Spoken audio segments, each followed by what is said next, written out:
Thank you, Deputy Speaker.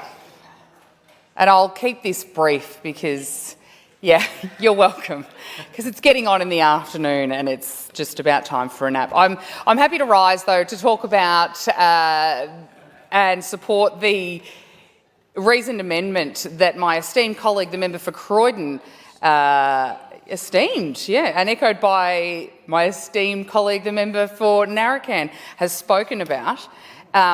The reasoned amendment speaks about, in particular, I mean, it is a good bill. We know that it's a good bill and we are in support of it. We appreciate that it goes a long way to strengthening the building legislation, but it could do more.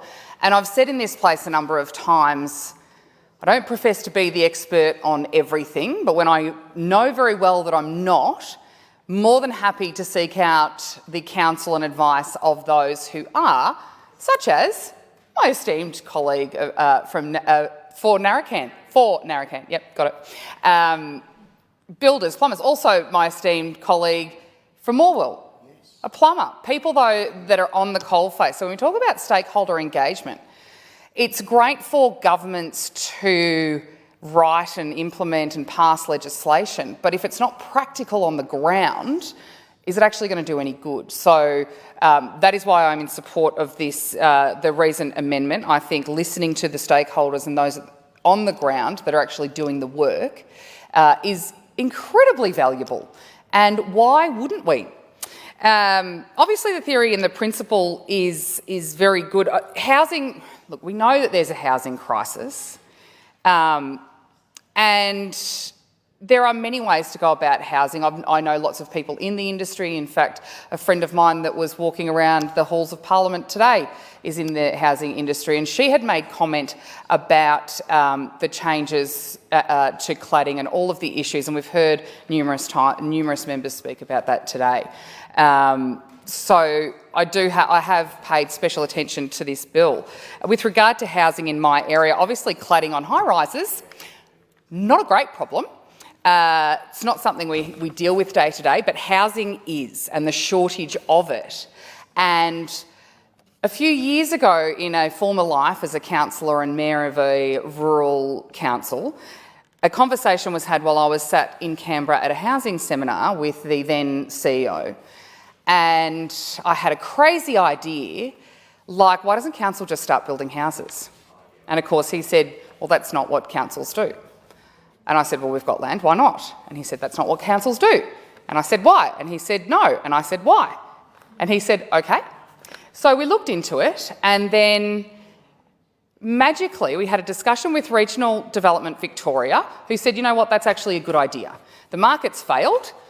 Here's $500,000, start building houses. Now, that was 3 years ago, and now on the market in Robin Vale we have affordable housing built to a model to provide entry-level houses, brand new, built by local builders, so it's ticked all the boxes, it's used local trades, and they will be sold by private treaty, so those that have been looking to get into the market can actually get into the market rather than going to auctions and bidding against investors who might own multiple properties and those who can afford to pay over and above what the market is doing, and in Robin Vale it is slightly inflated. So there are 4 houses on the market now, and that started with a $500,000 investment for regional Victoria, which is fantastic. And after those 4 are built, we will roll on and build another 4, and so on and so forth. So practical solutions to solving the housing crisis in regional Victoria. And that's what can be done when there are solutions put forward that are not about politics, but more about your actual community. So solutions can happen if we work together. And like my esteemed member for Narracan said, things can happen. He said exactly the same thing when we work together. I was interested reading through the bill about the state building surveyor and the building monitor. And I got thinking about building surveyors, as you do, because it's a thrilling subject, and the lack of them, particularly in regional areas, and we're talking about public sector council building surveyors, those that need to be employed by councils to offer sign-off of building permits, for example. If those two don't choose to use a private surveyor.